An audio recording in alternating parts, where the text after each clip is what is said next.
It is no mean achievement that a country which was considered a fragile five country in 2014 when we took on office has today transformed into the engine of growth for the world.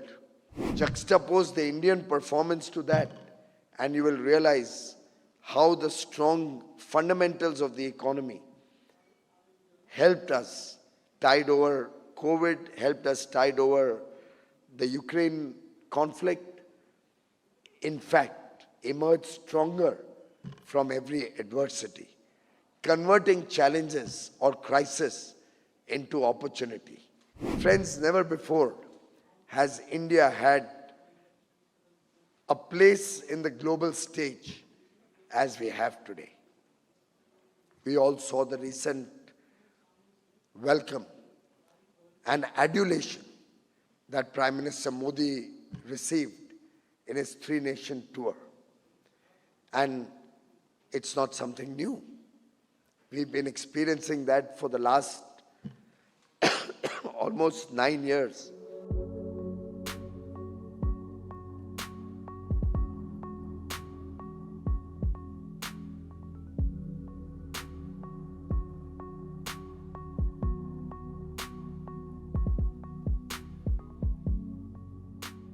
I'm indeed grateful to Mint for giving me this opportunity, particularly when I see the significance of today.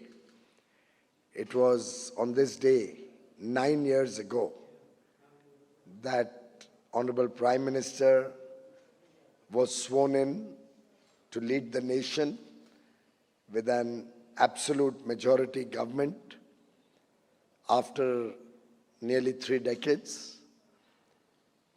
I had the privilege to work with him over the last 9 years, learn a lot from his very unique style of governance, focused on intent and vision.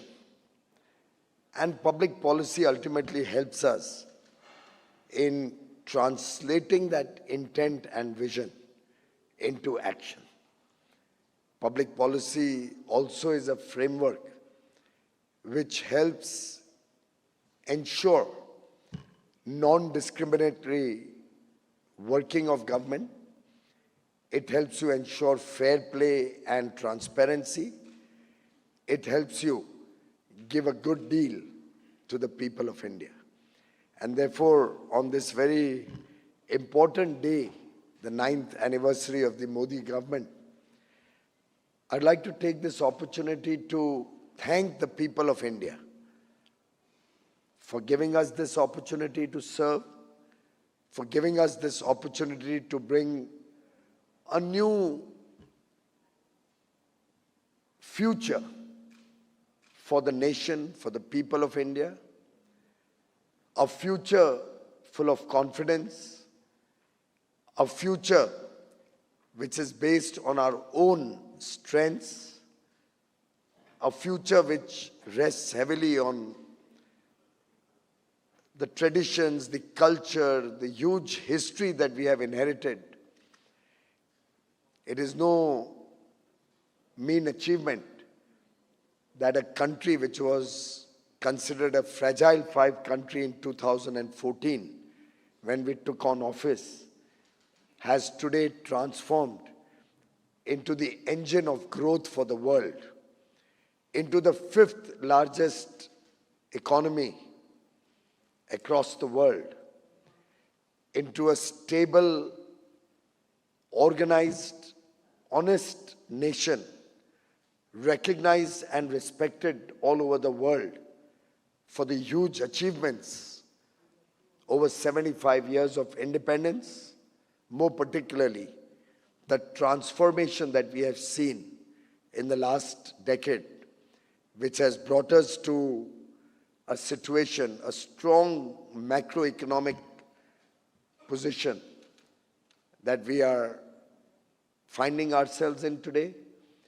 High growth, the fastest growing large economy in the world, strong foreign exchange reserves, bringing stability to our economy, to our currency, outperforming most of the developing countries. Low inflation. We had a very small period where inflation went up only from about 4.5 to 6.5%, against most parts of the developed world seeing inflation go up from 1 or 2% to 10 and 11%. Juxtapose the Indian performance to that, and you will realize how the strong fundamentals of the economy helped us tide over COVID, helped us tide over the Ukraine conflict.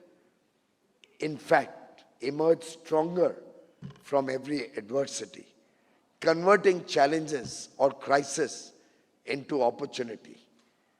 A country where probably for the first time today in many, many decades, we see interest rates at the same level as interest rates prevailing in many parts of the developed world. A country of 1.4 billion aspirational young boys and girls, providing the engine that our growth truly requires. After all, our young population, the demography that we are very proud of, full of talent, full of skills, both managerial or otherwise. Our people strength, which also translates to a huge consumer base, a demand that is unparalleled. And our democracy, the rule of law, the transparent government systems and public policy making, the 3 Ds, democracy, demography, and demand, are today driving India's future, India's potential. Friends, never before has India had a place in the global stage as we have today. We all saw the recent welcome and adulation that Prime Minister Modi received in his 3-nation tour. And it's not something new. We've been experiencing that for the last almost 9 years. Wherever Prime Minister Modi went, whenever we had visitors from across the world come to India, the confidence of the nation that they saw, the spirit of 1.4 billion people that they experience, the way the country is moving forward in the field of technology, with infrastructure unparalleled anywhere in the world being created, be it the expansion of our airports from 74, barely 9 years ago, to 148 today, double in only 9 years. Inland waterways, from nil, there was no recognition that inland waterways has a role to play, to nearly 114 inland waterways developed or under development in a short span of 9 years. Huge increase in our port capacity, transformation of the Indian railways in speed, in scale of growth, new lines, the dedicated freight corridors coming up, and the new experience of the Vande Bharat trains. 20 trains already in operation, touching more than half the districts of the country, taking passengers in a mode of travel, a transport, an experience that we never had prior to 2014. Friends, the country is on the move. The country is taking huge, giant steps to further the dreams and aspirations of 1.4 billion people. These aspirations are today driving India's public policy framework and the public policy framework, coupled with a decisive leadership, a strong government, a government led by a decisive leader who today, for the last 9 years, not only in India but across the world, has been recognized as the most popular leader, both nationally and internationally. A government committed to transparency and honest government, right from the word go, whether it was the auction of coal mines or mines, which were changed from allocation to favored friends and family, to a transparent, equal opportunity auction, where everybody had a chance to participate. And for every project thereafter over 9 years, without fear or favor, the government can proudly claim that we gave equal and fair opportunity for everybody to participate and help us grow the Indian economy with the highest level of probity and transparency. The digital technologies that we have engaged with in a big way are a matter of pride for every Indian, recognized again across the world. Whether it was UPI, which has helped democratize financial transactions, or the Jan Dhan accounts, the massive program for financial inclusion. The Aadhaar cards, which have been, or the Aadhaar number given to almost every Indian today, with nearly over 1.3 billion Aadhaar numbers, coupled with the massive growth in mobile telephony. 4G already across the length and breadth of the country, 5G launched a few months ago, rapidly going across the country, and by the end of calendar 23, most major cities would be on 5G. This jam trinity, Jan Dhan, Aadhaar and mobile, helping us take the benefits to the people, the most deserving sections of society, directly to the consumers, to the beneficiaries, has helped the country save lakhs of crores of rupees. And friends, that is your money. That is money that you have worked hard to earn and pay taxes. That saving has gone back to provide free electricity connections to all those who did not have it.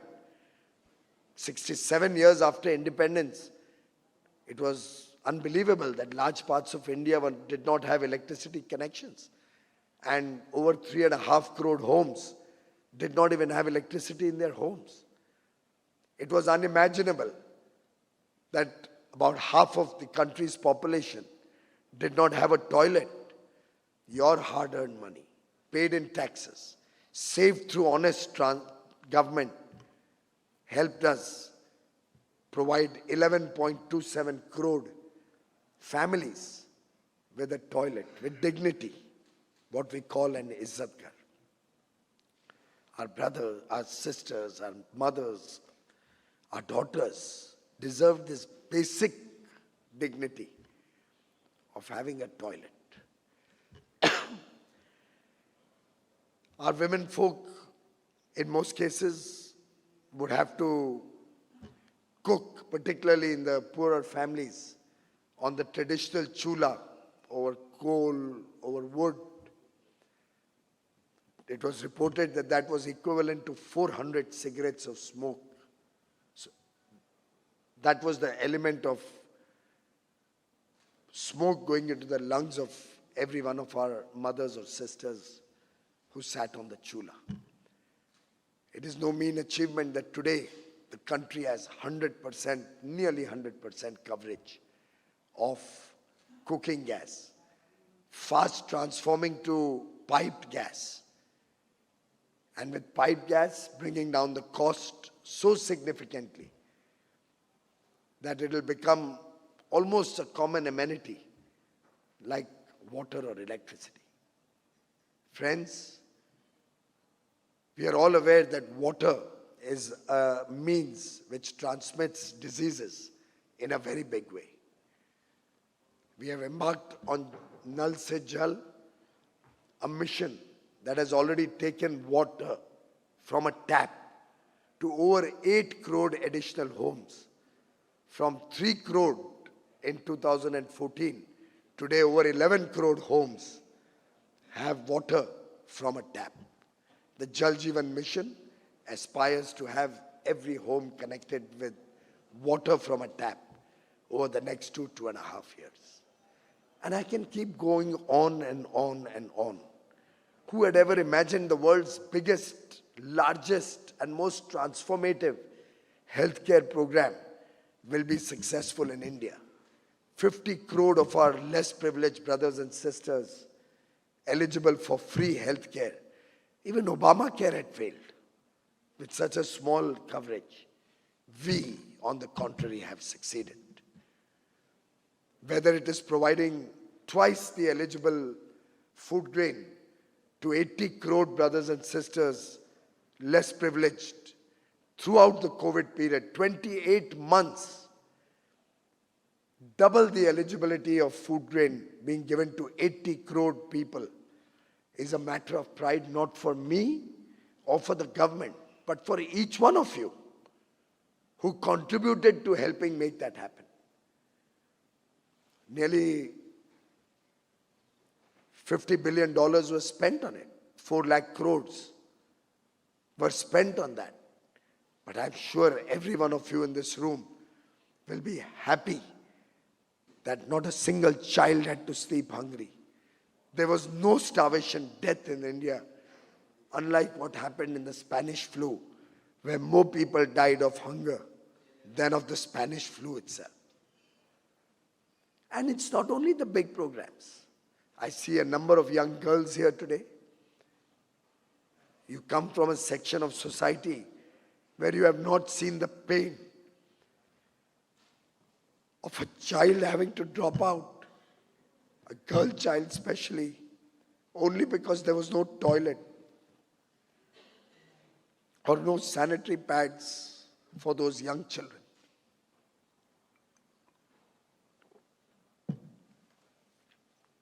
It is only a leader who comes from a humble background, who's seen poverty at close quarters, who's lived that difficult life,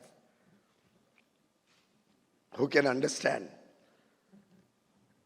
the difficulty of a girl child. What was one of the first programs he took up?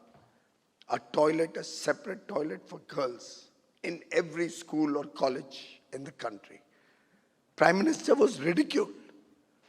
Oh, which Prime Minister on 15th August from the ramparts of the Red Fort talks about toilets? But we are proud of that. We are proud to have a Prime Minister like him, whose first initiative was a separate toilet for girl child in every school or college. And over the years, almost 50 crore sanitary pads have been made available at 1 rupee a pad. So your annual expenditure for a child, for a woman needing those pads in a year is kept at probably $1, around 190, 100 rupees. So that no woman in this country ever is deprived of a basic amenity like a sanitary pad or a toilet. Over 9,000 Jan Aushadhi stores providing low-cost medicines, generic medicines, so that common man doesn't have to suffer, also ensure that sanitary pads are available in a big way at 1 rupee a pad. Friends, all of this and much more are reflective of a leader full of empathy, a sensitive person, desirous of doing more. Obviously, you all also expect more. As they say, ye dil mange more. And rightly so. That is the aspirational India that is driving India's growth, India's future. Our future to become a developed nation, our future to become a prosperous nation, where prosperity is for all. It's inclusive. It reaches every home. And that, friends, is the collective mission of all of us. You may be working in a media house. You may be a college student. You may be doing your business, big or small. You may be working in government. All of us collectively, 1.4 billion Indians, desirous of a better future for this country, have come together with a sense of duty, with a collective commitment to bring back India's glorious days once again. And friends, public policy is all about that. How do we work for a better future for the public? How do we provide a better future to the public? And as they say, and I think this is an old adage, ye public sab janti hai. And my belief is that the people of India recognize what has happened in the last 9 years. The people of India recognize the new India that is emerging, the new India that is taking wings. A new India, thanks to the support and blessings of all of you in this room, across the country, who gave an opportunity to Prime Minister Modi, not once, but twice over at the center, that we are today in a position to aspire for a very, very bright future for our children and for generations thereafter. Indeed, very grateful to all of you for your support, for your commitment to a better India, and grateful to the Mint for giving me this opportunity to engage with you, to talk to you, to share with you some of my thoughts on this very auspicious 9th anniversary of this government. Thank you very much, ladies and gentlemen.